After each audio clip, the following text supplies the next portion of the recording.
Hello friends, I am Mukesh and आप देख रहे हैं बीसीडी एडुकेटर्स। तो आगे बढ़ने से पहले एक बार डिस्क्लेमर देख लेते हैं। The content on this particular video और on this channel is for education and learning purpose only. Second thing, हम किसी भी तरह के प्रोफेशनल एडवाइजर नहीं हैं, लीगल और फाइनेंशियल एडवाइजर नहीं हैं। And third one is users are advise to seek professional guidance before making any decision. तो फ्रेंड्स, आगे बढ़ते हैं, देखते हैं कि ये वीडियो किस किस के लिए बेनिफिशियल है।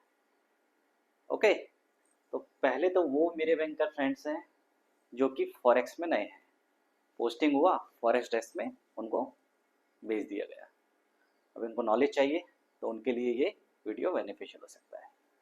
सेकंड, मेरे वो फ्रेंड्स जो कि CAIIB की एग्ज़ाम दे रहे हैं, काफ़ी सारा पोर्शन आता है इससे, तो वो उनके लिए भी इम्पोर्टेंट है। या बैंकिंग की एग्ज़ाम दे रहे हैं, उनके लिए भी अप टू सम एक्सटेंट ये इम्पोर्टेंट है। तीसरा, बैंक में ऑफिसर्स जो कि नॉन फंड बेस्ड बिजनेस के लिए घूम रहे हैं, उनको पता नहीं किस कस्टमर को अप्रोच करना है, किसको नहीं करना है, कस्टमर को क्या, अगर वो पूछ रहा है क्या चाहिए, तो उसको नॉन फंड बेस्ड चाहिए, LC चाहिए, BG चाहिए, या एक्सपोर्ट की बात कर रहा है, इम्पोर्ट की बात कर रहा है, तो यहाँ से उनको थोड़ा आइडिया लगेगा। चौथा है any person who is curious to know the international trade finance. And last में वो लोग जो कि इंटरनेशनल ट्रेड फाइनेंस में जॉब ढूंढ रहे हैं या किसी तरह की फॉरेन पोस्टिंग के लिए या ओवरसीज असाइनमेंट के लिए, particular in banking, in particular trade finance, जो कि सर्च कर रहे हैं, उनके लिए ये वीडियो इम्पोर्टेंट हो सकता है। सो फ्रेंड्स, अब मेन मुद्दे पे आते हैं। Okay, foreign import letter of credit, foreign LC। तो एक थंब रूल है, LC किसको चाहिए, कैसे पता चलेगा इसको LC की जरूरत पड़ सकती है या नहीं पड़ सकती। कोई एक्सपोर्टर है जो एक्सपोर्ट कर रहा है, उसको जरूरत पड़ेगी, या कोई इंपोर्टर है उसको जरूरत पड़ेगी, या लोकल बिजनेस कर रहा है उसको जरूरत पड़ेगी। ठीक है, तो सबसे पहला थंब रूल देखते हैं क्या है LC का। जिसको जरूरत पड़ेगी LC की वो हमेशा होगा बायर।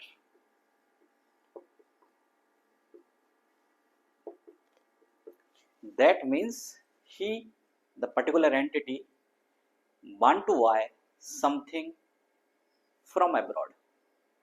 Okay, abroad से उसको कुछ ना कुछ चीज खरीदनी है, रॉ मटेरियल खरीदना है, मशीनरी खरीदनी है, कुछ ना कोई चीज उसको बाहर से खरीदनी है।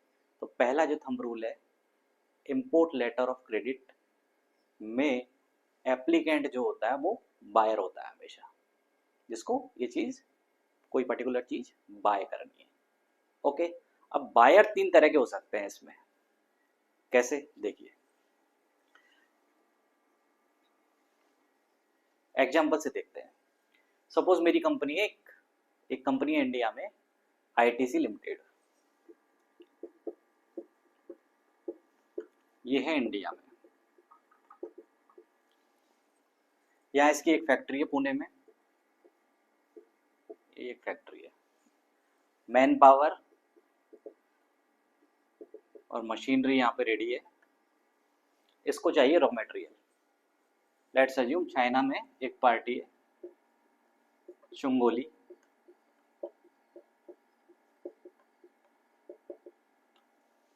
यहाँ से ये रॉ मटेरियल खरीदिए और ये रॉ मटेरियल आता है इंडिया में। बाय कौन कर रहा है? ITC limited. तो ITC limited can require LC। पहले तरह का मेरा बायर हो गया जो फॉरेन कंपनी से, फॉरेन पार्टी से, और एक पार्टी इन फॉरेन से रॉ मटेरियल खरीद रहा है और जो इंडिया में आ रहा है। अब देखते हैं सेकंड कौन है। सेकंड तरीका, मेरा जो बायर है वो क्या कर रहा है,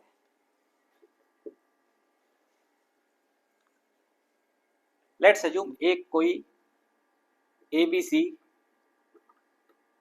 ट्रेडर्स मुंबई में है। ये क्या करता है, ये इंडिया की टेरिटरी है, ये क्या करता है,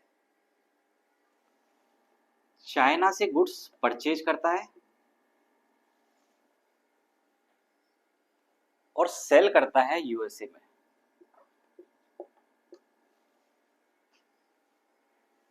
ये प्रोसेस हो गया बाय और ये हो गया सेल। बट अगर यूएसए में सेल कर रहा है तो गुड्स का मूवमेंट कहाँ होगा, ये goods are moving from China to USA, so goods are not entering into the Indian territory for this particular leg because he is buying from China. He can require an import LC. पहले तरीका कौन था, जो goods purchase कर रहा था और goods कहाँ आ रहा था, इंडिया में। सेकंड तरीका कौन है, ये एबीसी ट्रेडर है मुंबई में, गुड्स ये तो परचेज कर रहा है चाइना से और सेल कहाँ कर रहा है, यूएसए में। ठीक है, तो इस तरह के जो होते हैं वो मर्चेंट ट्रेडर है, और ये मर्चेंट ट्रेड ट्रांजेक्शन है जहाँ पे एक लेग इंपोर्ट की होती है, दूसरी एक्सपोर्ट की होती है। ये यहाँ से बाय कर रहा है और यहाँ से सेल कर रहा है। तो एलसी किसको चाहिए, द पर्सन हु बाय और द एंटिटी हु बाय। तो दिस पर्टिकुलर लेग जहाँ पे वो बाय कर रहा है उसके लिए he can require an import LC. Okay, अब तीसरा तरीका देख लेते हैं।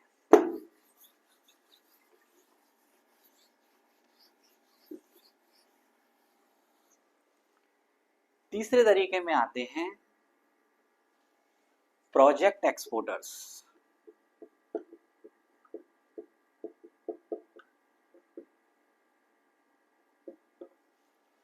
प्रोजेक्ट एक्सपोर्टर्स एग्जाम्पल से देखते हैं अपने यहाँ। सपोज अभी पेपर में भी आया था, केईसी इंटरनेशनल को सऊदी अरबिया में कुछ एक बड़ा प्रोजेक्ट मिला। ठीक है, वहाँ पे उनको एक प्रोजेक्ट मिला है जो उनको एस्टेब्लिश करना है, या चलो उसका किसी और का देख लेते हैं। रिलायंस पेट्रोलियम को एक बड़ा प्रोजेक्ट मिला सऊदी में कि आपको सऊदी अरबिया में एक रिफाइनरी डेवलप करनी है।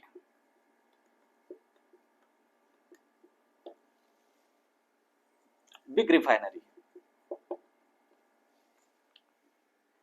एक दिन में डेवलप होगी, एक साल में नहीं होगी, ये लंबे काम होते हैं, 4 5 6 साल 10 साल तक लग जाते हैं इनको। पाइपलाइंस डालनी है ऑयल्स की, रिफाइनरी रिलेटेड मशीनरीज वगैरह सब चीज़ें डालनी है। इसको एक प्रोजेक्ट मिला तो इसके लिए क्या हो गया, ये एक्सपोर्ट ही हो गया, बाहर कोई काम मिला है इसको तो एक्सपोर्ट हो गया। देखो ये सारी जो गाइडलाइंस है ना वो मिलेंगी आपको प्रोजेक्ट एक्सपोर्ट मेमोरेंडम में, बाद में डिस्कस करेंगे ना। बाद में मैं एक सेपरेट इसके लिए वीडियो बनाऊंगा जहाँ पे हम इन चीज़ों को डिस्कस करेंगे। आरबीआई का, इंडियन गवर्नमेंट का प्रोजेक्ट एक्सपोर्ट प्रमोशन काउंसिल एक वर्टिकल है जो प्रोजेक्ट एक्सपोर्ट को इसको बढ़ाने के लिए, इसको एनकरेज करने के लिए काम करता है। ठीक है, ये हम बाद में डिस्कस करेंगे किसी वीडियो में। तो अभी केवल हम इतना देख लेते हैं कि भाई इसको रिलायंस इंडस्ट्रीज को सऊदी अरबिया में एक रिफाइनरी डेवलप करने के लिए प्रोजेक्ट मिला। अब सडनली उसको ऐसा जरूरत आया कि उसको एक जर्मनी से मशीनरी बाय करके इस साइट पे भेजना है। समझ गए आप, ये रिलायंस रिफाइनरी है,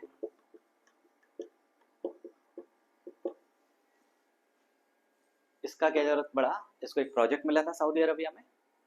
अब इसको जरूरत पड़ा कि एक मशीनरी जर्मनी से इंपोर्ट करके, जर्मनी से बाय करके यहाँ भेज रहा है। मशीनरी आएगी इंडिया में, नहीं आएगी, इंडिया में कोई काम ही नहीं है क्योंकि उस साइट पे चाहिए उसको। तो मशीनरी जाएगी यहाँ से यहाँ, ये मान लेते हैं गुड्स जाएगा यहाँ से यहाँ। बायर कौन है, बायर है मेरा ये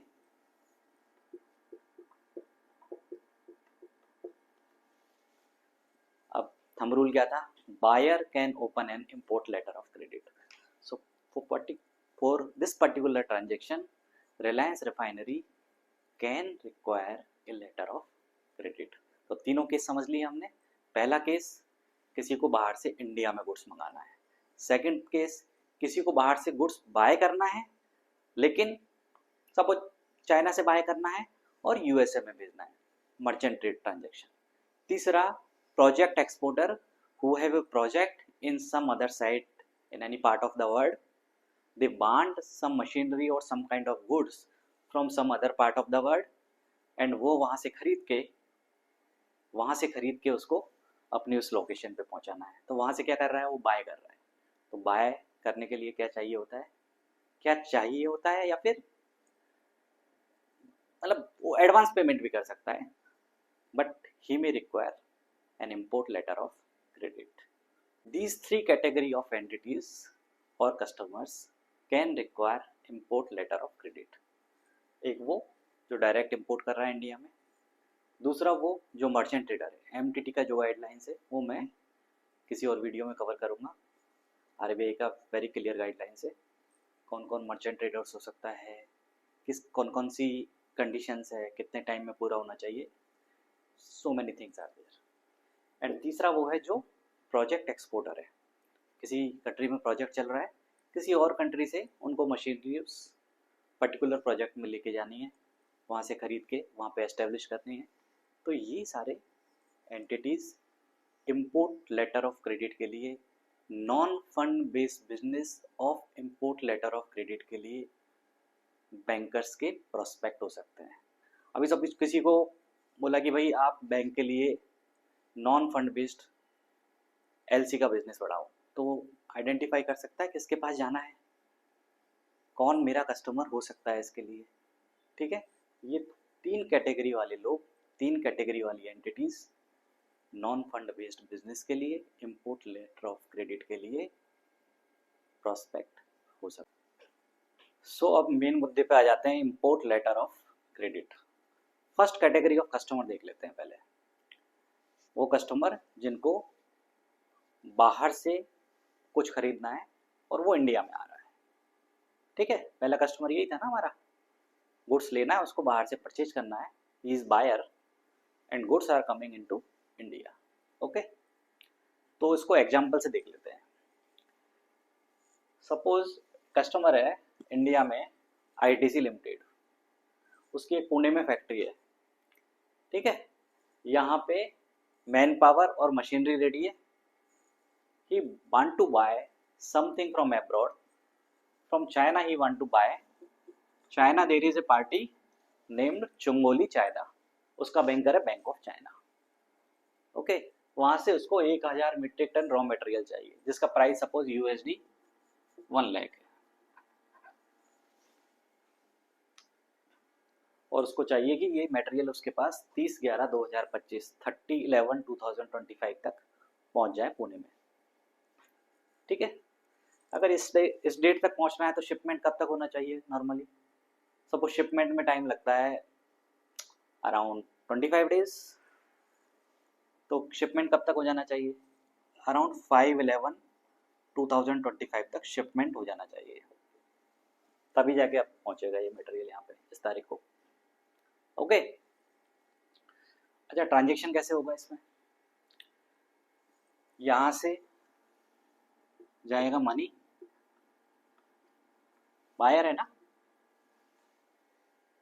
और यहां से आएगा गुड्स। ठीक है, वहां से गुड्स आएगा और यहां से पैसा जाएगा बैंकिंग चैनल के थ्रू। ओके, तो पहला केस देख लेते हैं, वेयर इन पहले चला जाता है पैसा और गुड्स आता है उसके बाद में। पहले पैसा चला गया और बाद में गुड्स आएगा, तो इसको कहते हैं advance payment against import. Advance payment किया उसने, पहले पैसा गया फिर बाद में गुड्स आया। ओके, अब बताओ इसमें रिस्क है या नहीं है, और किसको है रिस्क? ऑब्वियस सी बात है, इसने एडवांस पेमेंट किया है तो इसको रिस्क है। क्या क्या रिस्क है देख लेते हैं।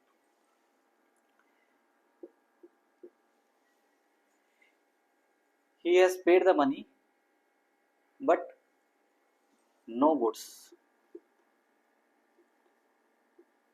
गुड्स ही नहीं आया। He has paid the money but the quality of goods are not as required.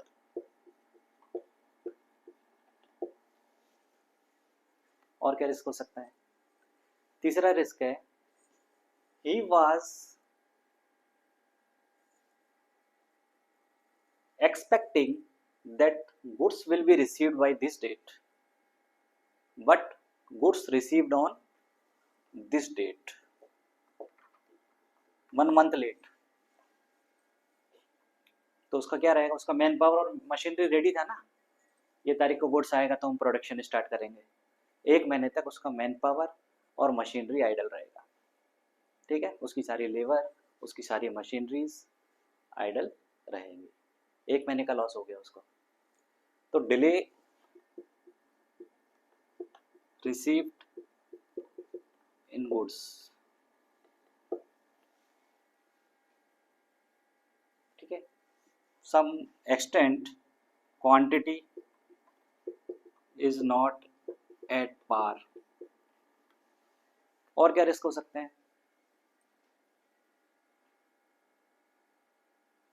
Quality risk हो गया, उसको टाइमली डिलीवरी नहीं मिला। क्वांटिटी का रिस्क हो गया, और चौथा रिस्क हो गया कि गुड्स ही नहीं आया, ठीक है। So these can be the risk when the advance payment is done against import, ठीक है। करते हैं लोग जहाँ ट्रस्ट होता है, जहाँ पुराना पार्टी होता है, जहाँ पे बहुत टाइम से बिजनेस चला आ रहा है लोगों का, जहाँ पे पार्टी खुद वहाँ विजिट करके आती है, देख के आती है, सारा दोनों के बीच में म्यूचुअल अंडरस्टैंडिंग बढ़िया होती है, या इस पार्टी का कोई बंदा वहाँ पे होता है जो सारा मैनेज करता है, गुड्स जाएगा, पैसा जाएगा, गुड्स आएगा, ऑल दीज थिंग्स। तो उस केसेस में करते हैं, लेकिन नए बिजनेस में ये रिस्क है, ठीक है। तो एडवांस पेमेंट में these are the risk associated with advance payment against import, ठीक है। अब दूसरा देख लेते हैं, दूसरा तरीका क्या है, ठीक है। तो सेकेंड मेथड ऑफ इम्पोर्ट देख लेते हैं, जहां पे goods received first and then money goes. पहले गुड्स आ गया, उसके बाद पैसा जाएगा, ठीक है। इसको कहते हैं ओपन अकाउंट ट्रांजैक्शंस, जहां पे पहले गुड्स आ जाता है और बाद में पैसा जाता है, उसको कहते हैं ओपन अकाउंट ट्रांजैक्शन, ठीक है। अब देख लेते हैं इसमें क्या रिस्क है। इसमें सारी की सारी रिस्क किसको है? सप्लायर को, क्योंकि उसने गुड्स पहले भेज दी, उसके पास उसने गुड्स पहले भेज दिया है और उसके पास पैसा बाद में आने वाला है, ठीक है। तो सप्लायर को सारी की सारी रिस्क है। इसको पैसा भेजना है, नो मनी, पैसा ही नहीं भेजा इसने, ठीक है। गुड्स आ गया लेकिन पैसा नहीं भेजा, कुछ भी हो गया, डिले, बोला कि गुड्स खराब आ गया तो भी पैसा नहीं भेजा, कोई भी रीजन हो सकता है,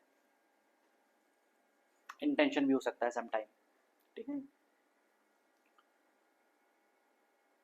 he was expecting immediate money, site का पेमेंट था, साइट का ट्रांजेक्शन था कि गुड्स जैसे ही मिलेगा आप पैसा भेज देना, लेकिन इसने डिले कर दिया पैसा भेजने में, डिले इन सेंडिंग मनी, ये हो सकता है। यहाँ गुड्स आया, गुड्स हो सकता है थोड़ा इंफीरियर क्वालिटी का हो, या फिर क्वांटिटी में कम ज़्यादा हो। आल्दो चुंगोली बोलता है कि भाई मैंने तो सही सारा गुड्स भेजा है, तो इसने क्या किया, 10% पैसा काट लिया, ठीक है, पार्ट पेमेंट किया, reduction in invoice, reduction in invoice कर दिया इसने। तो ये सारी रिस्क है जो सप्लायर के लिए है, क्योंकि उसने गुड्स पहले बेच दिया है और बाद में पैसा आने वाला है। ये कहलाता है ओपन अकाउंट ट्रांजैक्शन। ठीक है, दो तरीके हमने डिस्कस कर लिए, पहला advance payment against import and second open account transaction. तीसरा जो तरीका है वो है import under bank to bank collection of documents. ठीक है, तो इसको समझने से पहले हम एक चीज देखते हैं। आईटीसी, ये सपोज ये है मुंद्रा पोर्ट,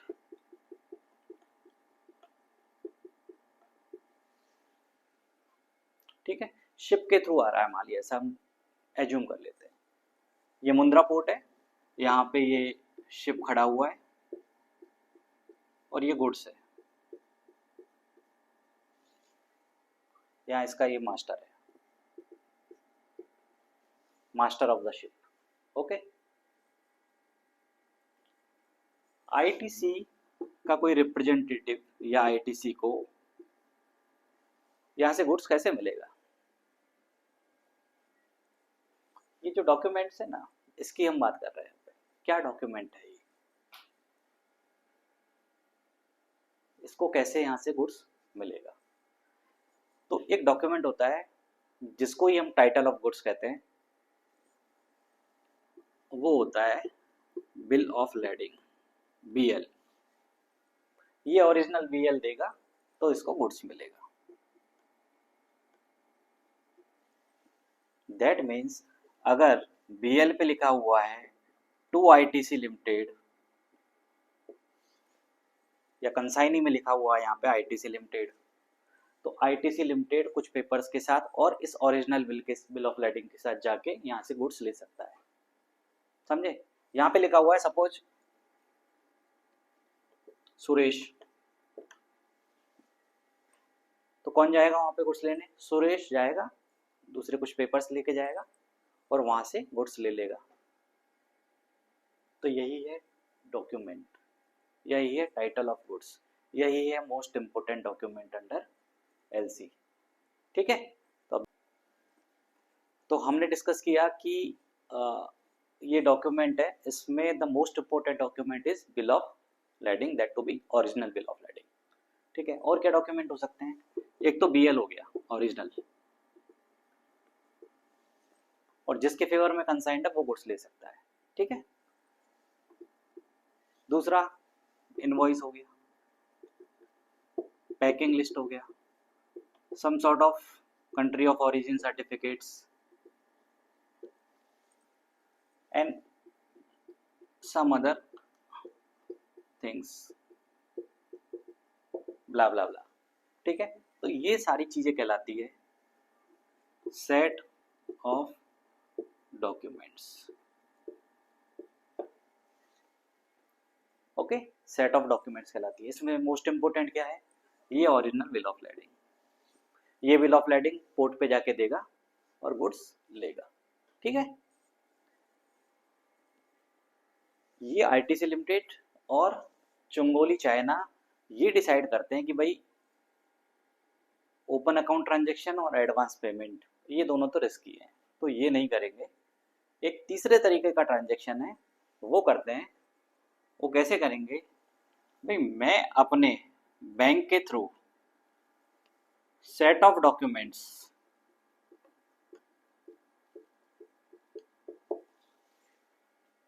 तुम्हारे बैंक को भेजूंगा। I will send the set of documents which contains original bill of lading to your bank. You collect these set of documents from the bank after payment to your bank, and further the bank will remit to me. The bank will remit to my bank. Okay, क्या चुंगोली बोलता है कि भाई मैं अपने bank के through ये set of documents जिनमें एक ओरिजिनल बिल ऑफ लैडिंग भी है, ठीक है। Set of original bill of lending भी है, 3 है तो 3 है, 2 है तो 2 है। बिल ऑफ लेडिंग पे नीचे लिखा रहता है कितने ओरिजिनल इशू किए, ठीक है। बिल ऑफ लेडिंग का एक पर्टिकुलर वीडियो अलग से मैं अपलोड करूँगा, उसमें हम देखेंगे कि किस तरह के बिल ऑफ लेडिंग होते हैं और कैसे उसको पढ़ना है। Bill of lending original set of documents के साथ आपके बैंक को भेजूंगा। आपको बैंक को पेमेंट करना है और डॉक्यूमेंट्स लेने हैं, ठीक है। अच्छा अच्छा, ये बताइए SBI whether without taking payment from ITC Limited can hand over the document to ITC Limited? No. As a prudent banker, no bank will do like this. Okay? पहले वो ITC Limited को बोलेंगे आपके डॉक्यूमेंट आए हैं, payment कीजिए, site के document है क्योंकि, और उसके बाद आप ये गुड्स के लिए डॉक्यूमेंट ले लीजिए और अपना गुड्स ले आइए। यहाँ ये पेमेंट करेगा, डॉक्यूमेंट लेगा, पोर्ट पे जाएगा और गुड्स ले लेगा, ठीक है। अब ये बताओ रिस्क क्या है इसमें। अच्छा पहले एक चीज और डिस्कस कर लेते हैं, ठीक है। साइट एंड यूजेंस पता है, साइट एंड यूजेंस, साइट का मतलब है डॉक्यूमेंट यहां से यहां आएगा, first you pay then take the document, immediately after document against payment, okay. Payment करो और डॉक्यूमेंट ले लो, डीपी। और यूजेंस का मतलब है कि इन दोनों के बीच में एक अंडरस्टैंडिंग हुई है कि भाई डॉक्यूमेंट आपको मिल जाएंगे, आप गुड्स भी ले लेना उससे, और आपको 30 डेज और 60 डेज और 90 days from the shipment date और सम अदर रेफरेंस डेट, हम मान लेते हैं shipment date. Shipment suppose shipment हो रहा है 30/11 को और बोलता है 90 डेज आफ्टर शिपमेंट डेट आपको पेमेंट करना है, तो कितना हो गया ये, लगभग मान लेते हैं 1 मार्च को हो रहा है, 1 मार्च को आपको पेमेंट कर देना है, ठीक है। यूजेंस के डॉक्यूमेंट इस तरह के होते हैं, ठीक है। दोनों के बीच की अंडरस्टैंडिंग होती है, उस हिसाब से यूजेंस डिसाइड होता है।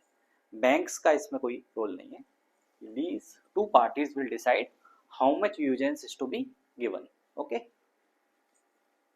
सपोज ये 90 days from the shipment date है,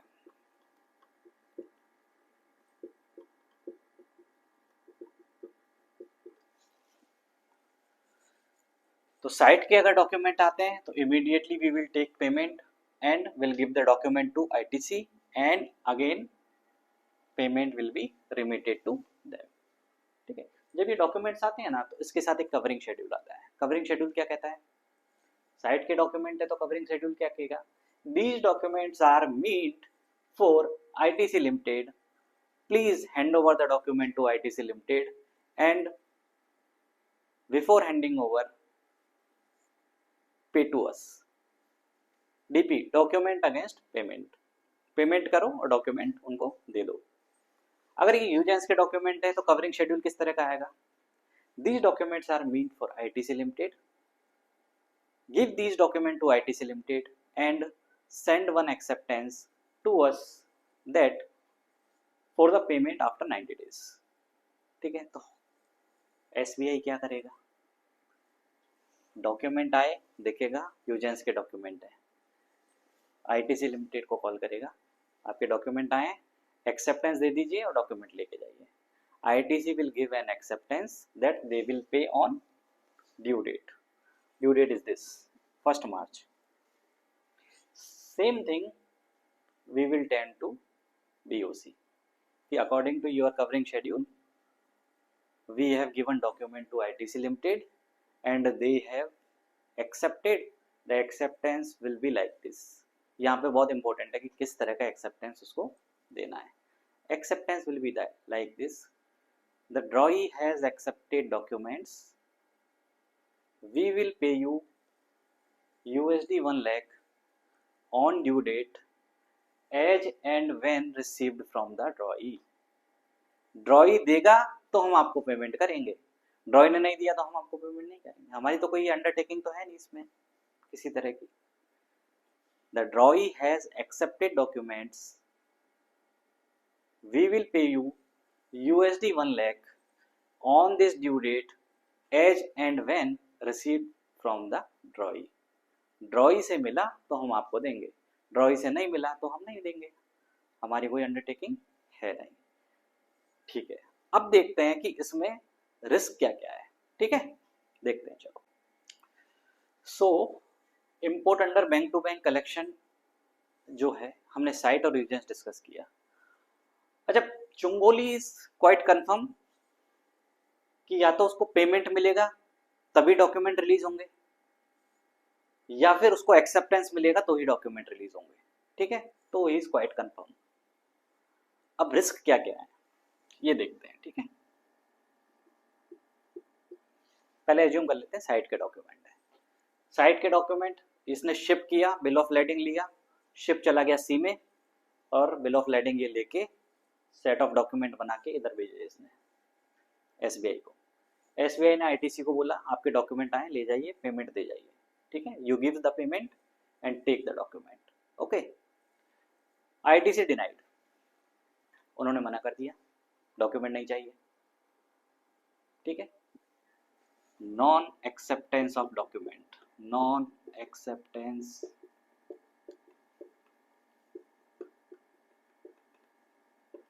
SBI क्या करेगा इस केस में?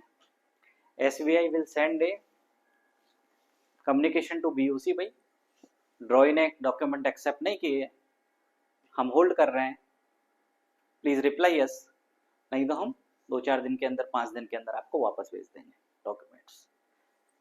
तो चुंगोली ने गुड्स बना के शिप कर दिया था।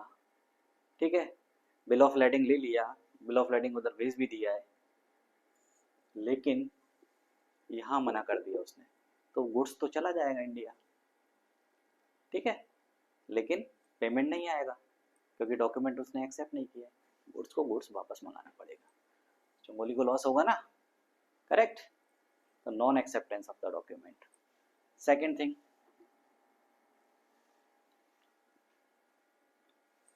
डॉक्यूमेंट हमने यहाँ दे दिए, यहाँ से हमने पेमेंट कर दिया, क्वालिटी इशू।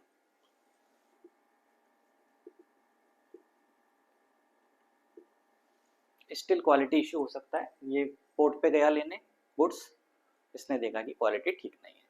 ठीक है, तीसरा, सपोज ये यूजर्स के डॉक्यूमेंट थे, इन दोनों के बीच में एक समझौता हुआ, एग्रीमेंट हुआ कि भाई डॉक्यूमेंट्स आपको मिल जाएंगे, 90 डेज के बाद पेमेंट करना है, उसके लिए मेरे को एक एक्सेप्टेंस, पिछली बार देखा ना हमने, एक्सेप्ट किया, यहाँ डॉक्यूमेंट गए, हमने दे दिए, एक एक्सेप्टेंस BOC को भेज दिया कि भाई after 90 days on this due date we will pay you USD 1 lakh as and when we will receive from the drawee। ड्रॉई कौन है? ITC limited.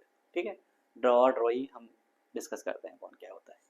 तो ITC limited will pay you after 90 days। Okay, due date आ गई, ITC ने payment नहीं किया, drawee has not paid. In case usance drawee has not paid, इस date को ड्रॉई ने पेमेंट नहीं किया, लेट किया या नहीं किया, तो सारा रिस्क चुंगोली पे है ना। तो these are the risk under import under bank to bank collection. Bank का कोई अंडरटेकिंग है नहीं, बैंक तो पेमेंट नहीं करेगा नहीं, बैंक ने तो बोला था, एक्सेप्टेंस दिया था ना बैंक ने कि भाई मेरे को जब ड्रॉई देगा पैसा तभी मैं आपको पेमेंट करूंगा, यही एक्सेप्टेंस दिया था बैंक ने। इसलिए इंपॉर्टेंट चीज क्या ध्यान में रखना है, in these kind of documents whenever we are sending an acceptance for usance we have to specifically mention that we will pay as and when receive from the drawee. अगर drawee हमको देगा पैसा तो हम आपको देंगे, नहीं तो हम नहीं दे पाएंगे। ठीक है, so these are the risk. Now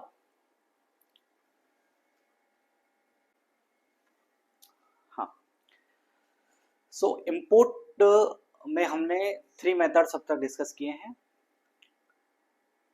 पहला था advance payment against import, second open account transaction, and third import under bank to bank collection of documents.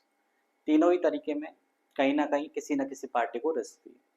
ठीक है, आइदर बायर को रिस्क थी, सप्लायर को रिस्क थी, या दोनों को ही रिस्क थी। अब हम फोर्थ मेथड डिस्कस करते हैं।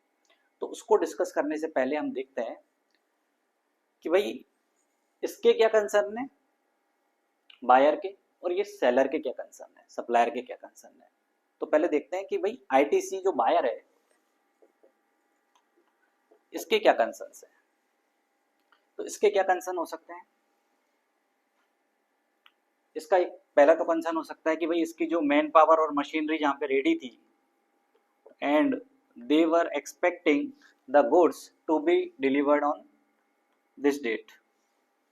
तो पहला कंसर्न तो इसका है टाइमली डिलीवरी ऑफ गुड्स। ठीक है, टाइमली डिलीवरी हो जाएगा, इसको कौन क्या चीज असरटेन करेगी, शिपमेंट डेट असरटेन कर दी है कि भाई ये शिपमेंट डेट तक अगर गुड्स चल दिया वहां से तो मेरे को टाइमली डिलीवरी मिल जाएगी। तो शिपमेंट डेट। सेकेंड थिंग, हमने एक चीज डिस्कस की थी, सेट ऑफ डॉक्यूमेंट्स। ठीक है, सेट ऑफ डॉक्यूमेंट्स मिला मेरे को, उसमें बीएल होता है। ठीक है, बिल ऑफ लेडिंग, जो भी टाइटल ऑफ गुड्स कहलाता है, जो कि मोस्ट इंपॉर्टेंट डॉक्यूमेंट होता है। ठीक है, तो वो डॉक्यूमेंट अगर इसके पास इस डेट से पहले इसको मिल गया तो ये डिलीवरी ले सकता है। That means document receipt date. ठीक है, इसके बाद डॉक्यूमेंट मेरे को नहीं मिलना चाहिए इस डेट के बाद। ठीक है, ये दूसरी चीज हो गई। ठीक है, इसको मान लेते हैं, एक नाम दे देता हूं मैं अभी इसको, एक्सपायरी डेट। ऐसे मैंने एक नाम दे दिया, बाद में काम आएगा, मैं बताता हूँ कहाँ काम आएगा। थर्ड है, इतना अमाउंट का ट्रांजेक्शन है और रॉ मटेरियल कितना चाहिए, 1000 मीट्रिक टन। इतना ही आएगा, ये इसको असरटेन होना है। तो क्वांटिटी सर्टिफिकेट फ्रॉम, इसकी कोई भी डिजायर्ड एजेंसी है, सपोज XYZ एजेंसी, इसको इस पे ट्रस्ट है, तो XYZ एजेंसी से quantity certificate, that quantity is 1000 metric ton. ठीक है, सर्वेयर हो सकता है या कोई भी एजेंसी हो सकती है। अच्छा, एक थंब रूल क्या है, banks deals in documents not in goods. Quantity proper है या नहीं है, बैंक जाके चेक कर सकता है क्या, नहीं। बैंक किस पे विश्वास करेगा, डॉक्यूमेंट पे। Bank deals in documents not in goods. ठीक है, चौथा इसका कंसर्न क्या हो सकता है, क्वालिटी। हमने देखा ना, quality was an issue. Quality certificate, इसकी डिजायर्ड एजेंसी, सपोज कोई डीजीएफटी अप्रूव्ड एजेंसी है, from a DGFT approved agency और some other agency as per his requirement. किसका रिक्वायरमेंट, बायर का रिक्वायरमेंट के हिसाब से, as per a company, as per requirement of the buyer. और पांचवा, any other certificate up to the satisfaction of buyer. ठीक है, बायर को कोई भी XYZ PQR सर्टिफिकेट चाहिए, तो वो सर्टिफिकेट। समटाइम्स क्या होता है, जैसे ऑयल्स वगैरह हम मंगाते हैं बाहर से, तो वो बोलते हैं नो बीफ कंटेंट सर्टिफिकेट, या मीट्स वगैरह के केस में हलाल एटसेट्रा। ठीक है, तो वो सारे, अभी ये तो रॉ मटेरियल मंगा रहा है कुछ, तो इसको वो सर्टिफिकेट नहीं चाहिए होगा, तो यहाँ नहीं लिखता है वो। अगर चाहिए तो यहाँ लिख देगा ब्ला ब्ला ब्ला सर्टिफिकेट। इसको ये चाहिए कि रॉ मटेरियल जो है उसका कंट्री ऑफ ओरिजिन चाइना ही होना चाहिए। ऐसा नहीं कि बांग्लादेश से ले लिया और फिर चाइना में, या कहीं दूसरा ताइवान से ले लिया या चाइना से भेज रहा है। तो इसको 7 सर्टिफिकेट चाहिए, सर्टिफिकेट ऑफ ओरिजिन सर्टिफिकेट। तो ये सारे कंसर्न इसके हैं। ठीक है भाई, मेरे को एक तो गुड्स की डिलीवरी ये तारीख तक हो जानी चाहिए और डॉक्यूमेंट की डिलीवरी ये तारीख तक हो जानी चाहिए, ठीक है, so that I can go and get the goods by this date, correct. तीसरा, एक क्वांटिटी सर्टिफिकेट चाहिए कि भाई you are sending this much quantity only, okay, not lesser. And चौथा क्या चाहिए मेरे को, एक क्वालिटी सर्टिफिकेट चाहिए, वो भी पर्टिकुलर जो एजेंसी में बता रहा हूँ उससे, ठीक है। पांचवा क्या है, XYZ PQR सर्टिफिकेट। सिक्स्थ क्या है, ब्ला blah blah certificate. And seventh क्या है, certificate of country of origin. ऐसा नहीं कि तुम दूसरी कंट्री से माल लेके और लेवलिंग करके भेज रहे हो मेरे को मैंने बोला है चाइना का चाहिए और गुड्स ऑफ ओरिजिन, तो चाइना का चाहिए, उसके लिए तुम वहां से एक सर्टिफिकेट लो। These are the concerns of ITC limited और बायर। अभी देखते हैं चुंगोली का क्या कहना है। चुंगोली का कंसर्न है, अगर मैं ये सारी टर्म्स एंड कंडीशन फॉलो करता हूं तो मेरा तो एक ही कंसर्न है, आई शुड रिसीव मनी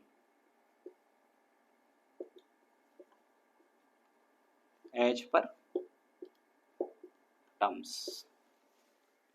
अगर साइट है तो इमीडिएट मिल जाना चाहिए और यूजेंस है तो उस पर्टिकुलर डेट पे, 90 दिन का यूजेंस है, जैसे हमने देखा ना 1 मार्च आ रहा था वहां पे, तो 1 मार्च को मेरे को पैसा मिल जाना ही जाना चाहिए। साइट है इमीडिएटली पैसा मिल जाना चाहिए अगर मैं ये सारी टर्म्स एंड कंडीशन फॉलो करता हूँ तो, फुलफिल करता हूँ तो। और यूजेंस है तो मेरे को पर्टिकुलर यूजेंस डेट पे पैसा मिल जाना चाहिए। ये है चुंगोली का कंसर्न, ठीक है। तो अब वो बोलते हैं कि जो 3 तरीके थे उनमें कहीं ना कहीं रिस्क थी, तो बस उस मेथड से तो हम काम नहीं करेंगे, अभी ही एक चौथा मेथड से हम काम करेंगे। वो चौथा मेथड है, that fourth method is, if your bank, buyer's bank, send a letter to supplier's bank stating all the terms and conditions that required from buyer, all the terms and conditions that required to buyer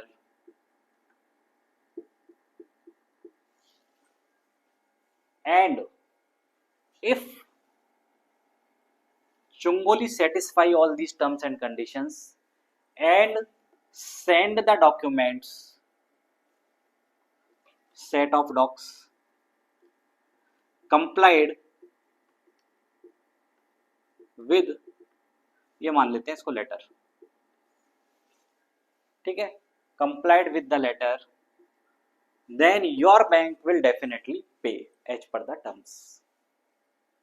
So क्या exactly क्या कहना चाह रहा है, if your bank send a letter stating all the terms and conditions that required to buyer to my bank, and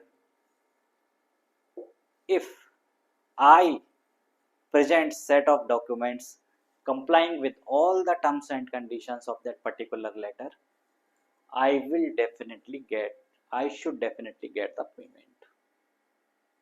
Okay, this letter is called letter of credit.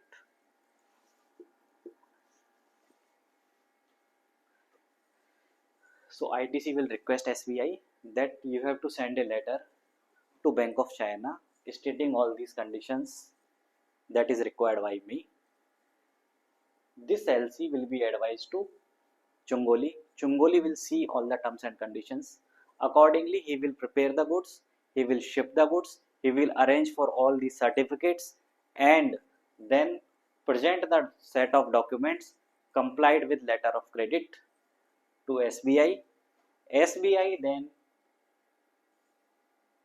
ascertain that the presentation of the documents are as per letter of credit.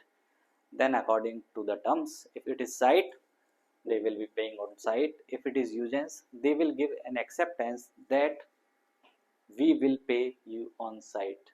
अब इसमें वो वाला part नहीं आएगा as and when, क्योंकि ये तो फिर कंप्लाई प्रेजेंटेशन है, एलसी है, अंडरटेकिंग है, तो इसको पे करना ही करना है।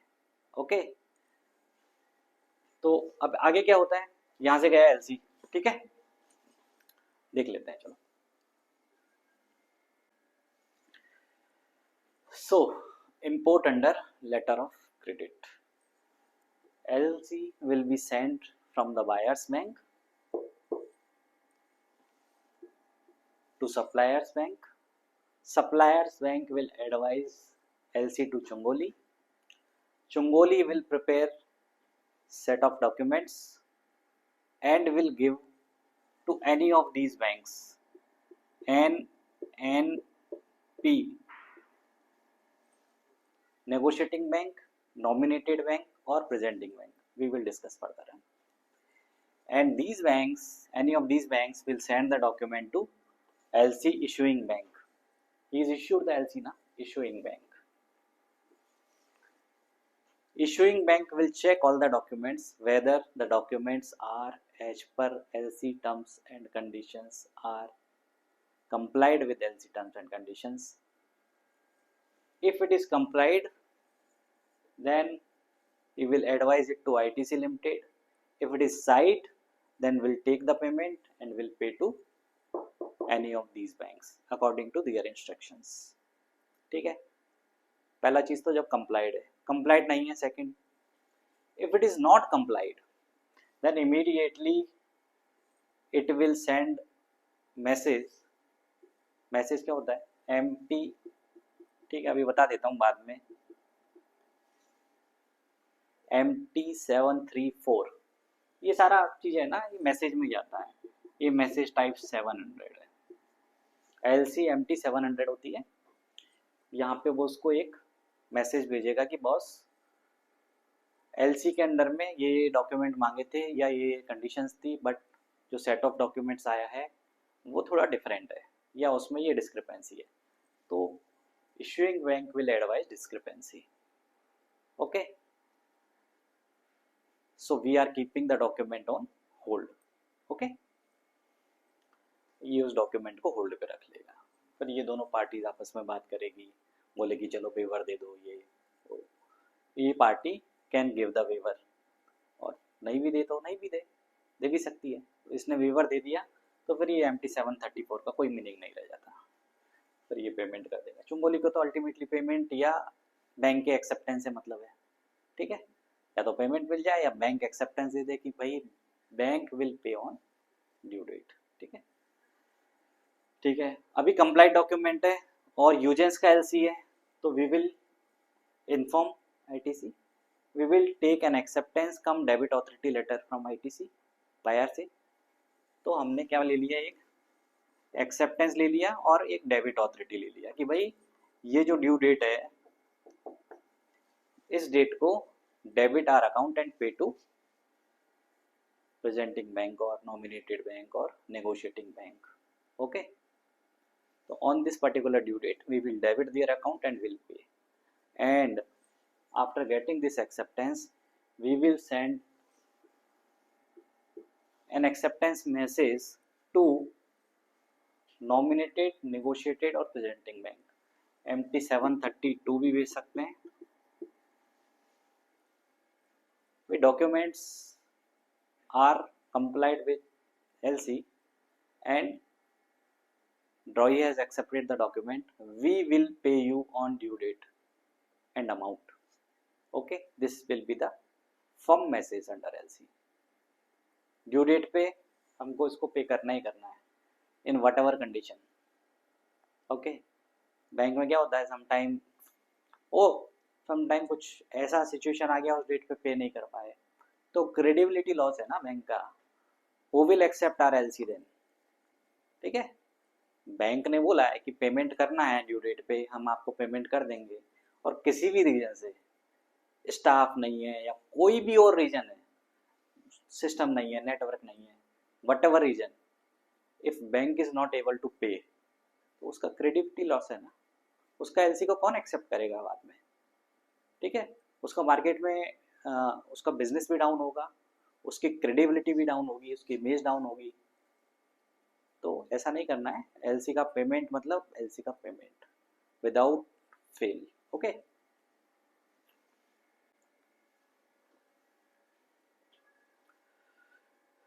so we have discussed 4 ways of import payment.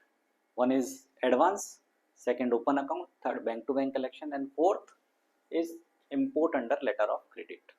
अच्छा, import under letter of credit में whether Chungoli is satisfied, जो seller है, he is quite satisfied. He knows that if I will send the set of documents as per requirement of the letter of credit, he will definitely get payment from this bank. This is a big bank. Okay. This party also big, very respected and reputed party. They will not default on payments. Okay. And whether this party is satisfied, this party is also satisfied, because they know as per the LC, if they will do any here and there, Chungoli will do anything here and there, quality, quantity, and anything else, then definitely the presentation will not be complied and payment will not be made. They know that LC we have written, then that the shipment will be done by this date, then it will be by this date. Presentation of the original BL and other set of document will be by this date, then it will be by this date. If it will be here and there, definitely discrepancy will be there and we will not pay. So both the parties are satisfied. Now tell me whether any risk is there under this transaction. Any risk? Any risk is there under this kind of transaction or not? ठीक है, इसको देखते हैं, समझते हैं, किसी एक example से समझते हैं इसको. सो एलसी के अंडर में रिस्क है या नहीं है, देखते हैं एक एग्जांपल से. ठीक है, एक पार्टी है अल-अंसार ग्रेन मर्चेंट. ठीक है, केवल एग्जांपल्स के लिए मैं इस तरह के नाम दे रहा हूँ, बाकी और कोई मतलब नहीं. अल हजूरी बैंक इसका एक बैंक है जो पाकिस्तान में एक पार्टी है. ठीक है, ये बायर है और इंडिया में एक सेलर है पतंजलि एग्रो, उसका बैंकर एसबीआई है. ये buyer they want to buy something from India, from Patanjali Agro. इनको 10 lakh metric ton wheat import करना है. ठीक है, तो एलसी का थंब रूल क्या है, बायर हमेशा एलसी ओपन करता है. तो बायर कहाँ पे है इस बार, पाकिस्तान में. They will open LC. Suppose उसने एक यूजेंस एलसी ओपन किया 90 डेज पेमेंट का. शिपमेंट डेट थी ये और ड्यू डेट थी ये.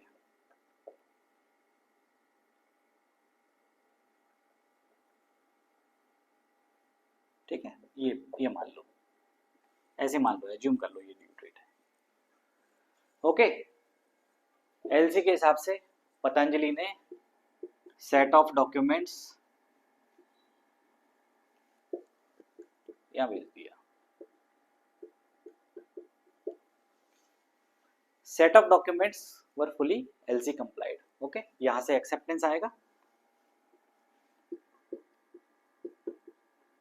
Acceptance that on due date we will pay you, suppose इसकी value USD 1 lakh, we will pay you USD 1 lakh on this particular due date. ये पर्टिकुलर ड्यू डेट को हम आपको $1 लाख पे कर देंगे. एंड इसने इसको एडवाइस कर दिया. Patanjali was quite confirm that, bank ने बोला है $1 लाख आएगा, तो $1 लाख आएगा, इस ड्यू डेट को आएगा. ठीक है, एलसी के अंडर में ट्रांजेक्शन है. अभी क्या हुआ, ये ड्यू डेट आने से पहले, एक महीने पहले, यहाँ पे कुछ गड़बड़ हो गया, कुछ पॉलिटिकल अनरेस्ट हो गया, सम फाइनेंशियल अनरेस्ट हो गया. ये बैंक भी उस अनरेस्ट के अंदर में डूब गया, collapsed, financial system collapsed. Whether on due date this bank will be able to pay? No. He will be able to make money, get money? No. सारा का सारा ट्रांजेक्शन एलसी में था, एक्सेप्टेंस भी आ चुका था, डॉक्यूमेंट भी कंप्लाइड थे, स्टिल सेलर जो है, बेनिफिशियरी जो है, उसको पेमेंट नहीं मिला। तो ये एक रिस्क हो सकता है। इसका क्या सॉल्यूशन है? इसका सॉल्यूशन है सी। C is the solution of it.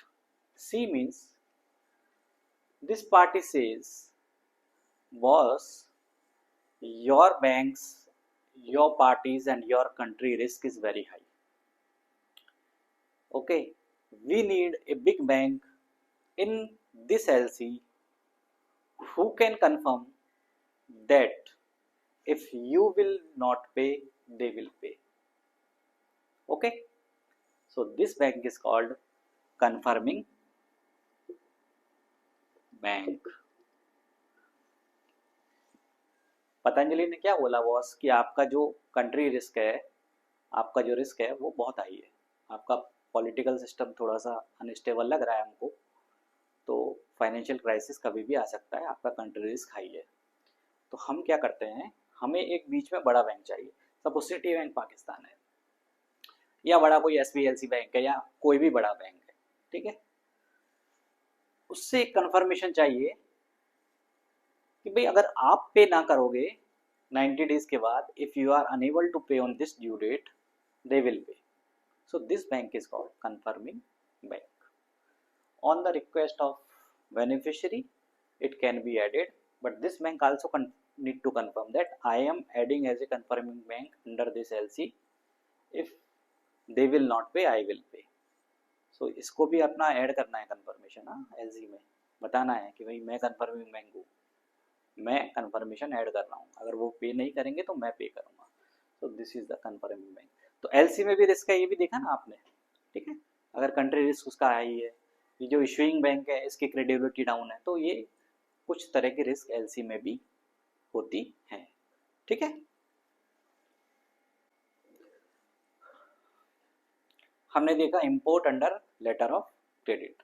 अब देखते हैं कि इसमें कौन कौन सी पार्टीज इन्वॉल्व होती है और उनको क्या कहते हैं, मतलब एक स्टैंडर्ड टर्म में उसको क्या कहते हैं। तो एक तो ये था बायर,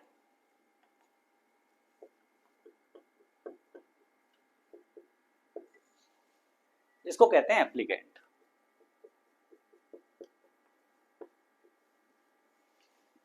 जो LC ओपन करवाता है, the party who applies for LC। इसका बैंक क्या था, इसको कहते हैं इशूइंग बैंक।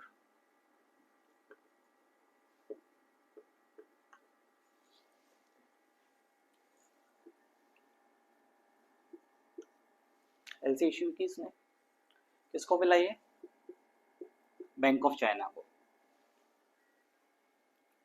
इसने फर्दर क्या किया,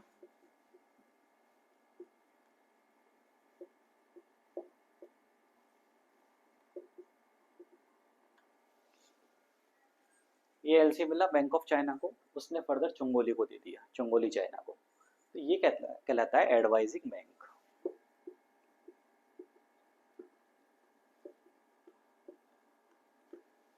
किसी भी ट्रांजैक्शन में जिस पार्टी को फाइनली पैसा मिलता है, ओके, किसी भी ट्रांजैक्शन में जिस पार्टी को फाइनली पैसा मिलता है वो कहलाता है beneficiary. In any of the transaction the party who finally receive the money is called beneficiary. Okay, so Chungoli will be beneficiary.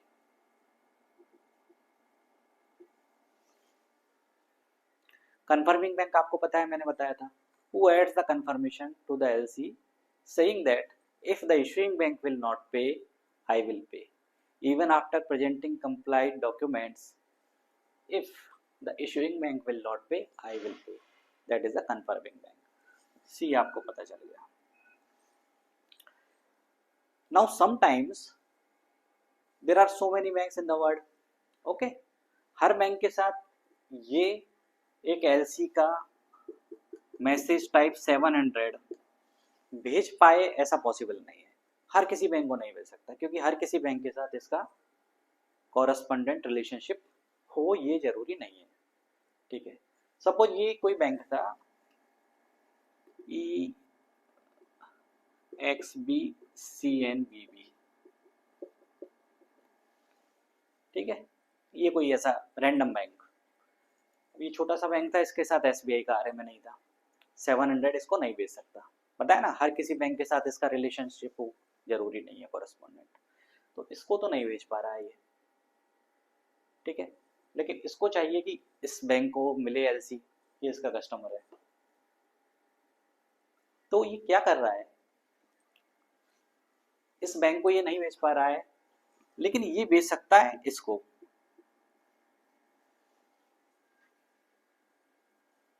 ये दोनों पार्टीज डिस्कस करती हैं, भाई ये इस बैंक को तो मेरा बैंक नहीं बेच पा रहा है, मेरा बैंक इसको बेच देगा, फिर ये इसको बेच देगा, विल इट बी ओके?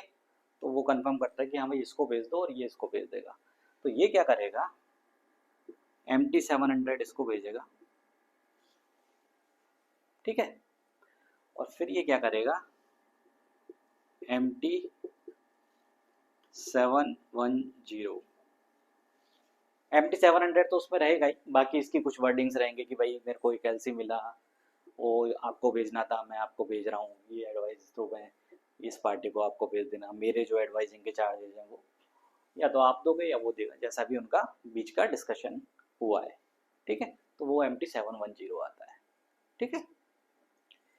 ऐसे केस में ये हो जाता है एडवाइस थ्रू बैंक, और ये हो जाता है एडवाइजिंग बैंक,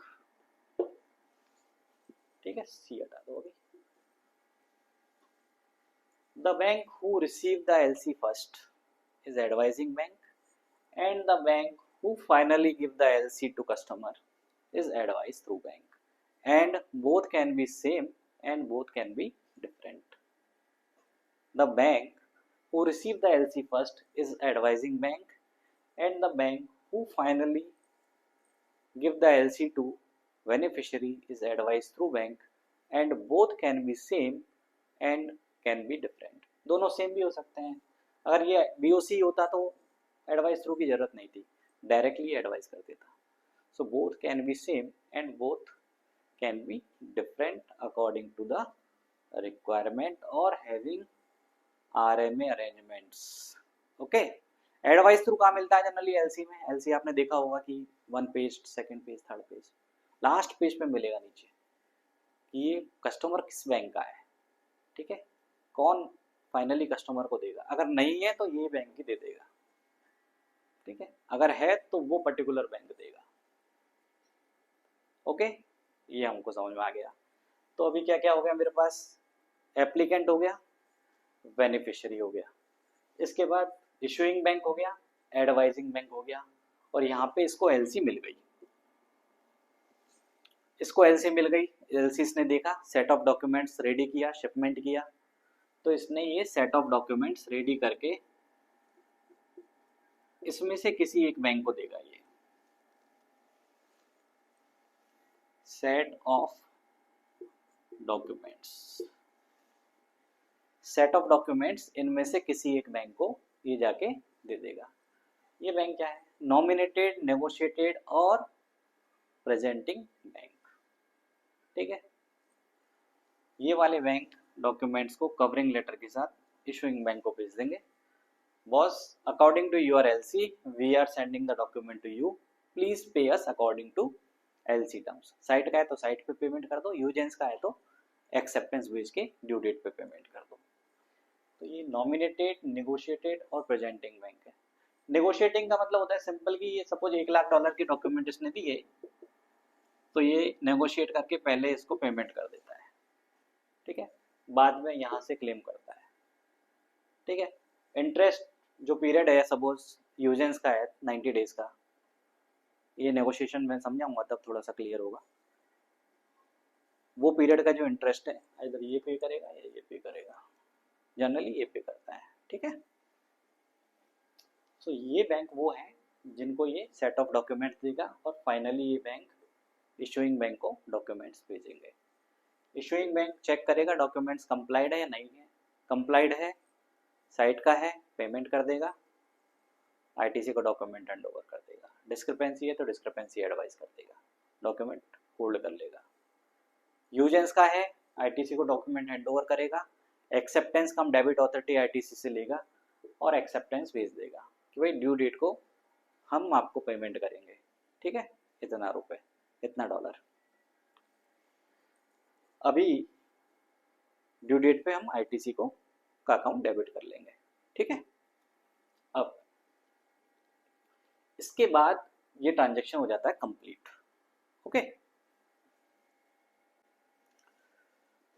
तो अभी तक हमने डिस्कस किया कि यहाँ से एक एलसी ओपन हुआ, एलसी चुंगोली को एडवाइस हुआ, चुंगोली ने जो डॉक्यूमेंट्स है यहाँ दिया, इन्होंने यहाँ भेजा और एक्सेप्टेंस दे दिया। साइट का है तो पेमेंट कर दिया, यूजेंस के डॉक्यूमेंट है तो इन्होंने एक्सेप्टेंस दे दिया कि भाई ये जो ड्यू डेट है 1/3/2026 इसको हम पेमेंट कर देंगे, ठीक है।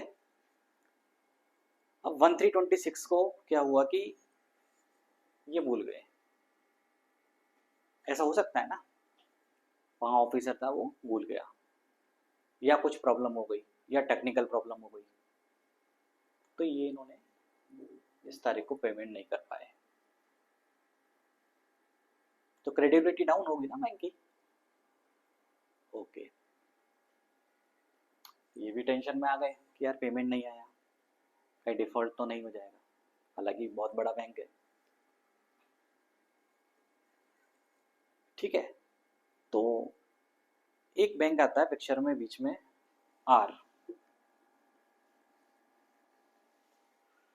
रिम्बर्सिंग बैंक, ओके। तो इस तरह की जो मिस्टेक है ना, उनको ओवरकम करने के लिए ये बैंक पिक्चर में आता है, ठीक है। कैसे देखो, यहां से जब एलसी इश्यू हुई है MT700, तो उसने MT700 में इस आर, सपोज ये इसका कॉरेस्पॉन्डेंट बैंक है SB US33XXX, SBIN US33XXX, ठीक है।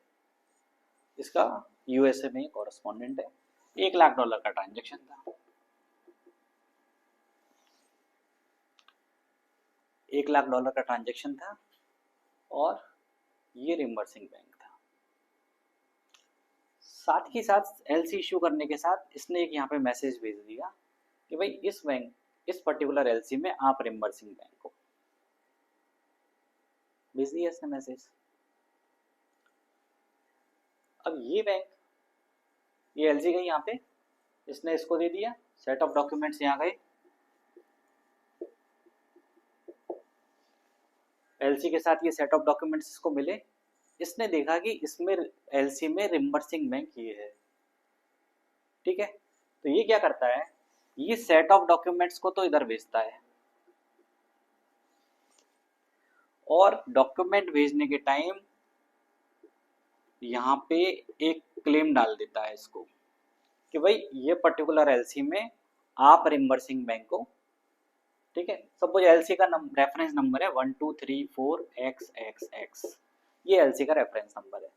तो यहाँ पे MT742 रिम्बर्समेंट क्लेम एक मैसेज भेजता है इसको कि भाई ये पर्टिकुलर एलसी 1234XXX इसमें आप रिम्बर्सिंग बैंक हो, आपको USD 1 लाख का पेमेंट करना है जिसकी ड्यू डेट 1/3/2026 है। You are the reimbursing bank under this LC. We are presenting document under this LC for USD 1 lakh and the due date is this 1/3/2026. He will also receive the document. He will send an acceptance.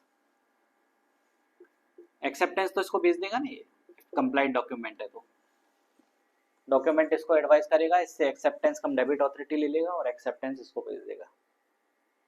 And he knows the in this particular LC the reimbursing bank is this, so he will send MT740 claim authority that on this date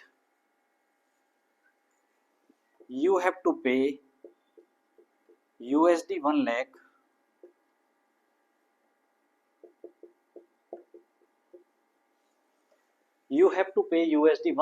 on this date under our reference number 1234XXX। यहाँ से एक MT 742 आया, उसमें क्या लिखा हुआ था कि भाई हम ये क्लेम कर रहे हैं, और SBI ने SBIN US 33 को एक भेज दिया कि भाई हमारा जो नॉस्ट्रो अकाउंट है आपके साथ उसको आप डेबिट कर दीजिएगा और इधर पेमेंट कर दीजिएगा, ठीक है। You have to pay a claim of USD 1 lakh, RLC number is this, due date is this. जब इसके पास ये दोनों मैसेज सिमिलर मिलते हैं तो ये क्या करेगा, ये पर्टिकुलर डेट को पेमेंट कर देगा, it will release the payment पे।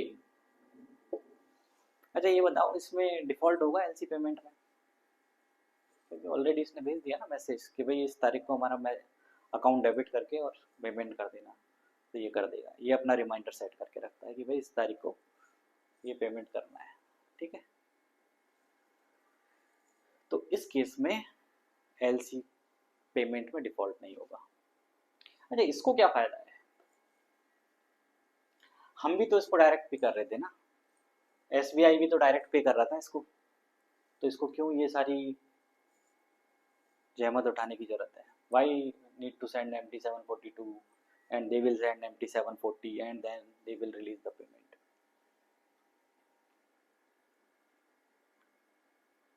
He will be assured that if I will send MT 742 at the time of presentation of the document, he will get free. कि भाई मैंने एक MT 742 क्लेम ऑथोरिटी भेज दिया है, अभी ये बैंक मुझे इस तारीख को पे करेगा, अगर नहीं करेगा तो पेनल्टी लगेगी, ओके। और जनरली ये बड़े बैंक होते हैं, ठीक है, जो US में है, जिनके ऑफिसेस वो पे करेंगे ही करेंगे।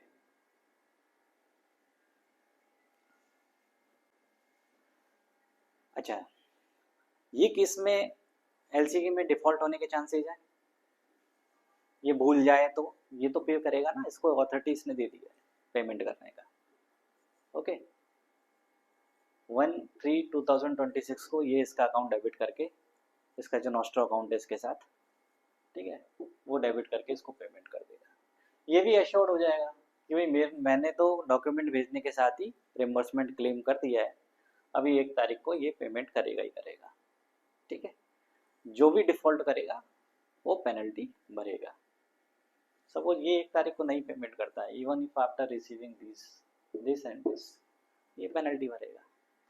सपोज इसने पेमेंट कर दिया लेकिन ये इसको फंड नहीं करता है, ये पेनल्टी भरेगा, ठीक है। सो ये एक तरह से अलार्म सिस्टम है कि भाई 1 तारीख का अलार्म दोनों ने सेट कर लिया कि मेरे को पेमेंट देना है और उसको पेमेंट लेना है, ठीक है। तो this is the role of reimbursing bank. Reimbursing bank एक RA फाइनेंस में हो आता है, उसके लिए मैं आपको ट्रेड क्रेडिट से रिलेटेड एक वीडियो बनाऊंगा, उसमें आपको एक्सप्लेन करूंगा।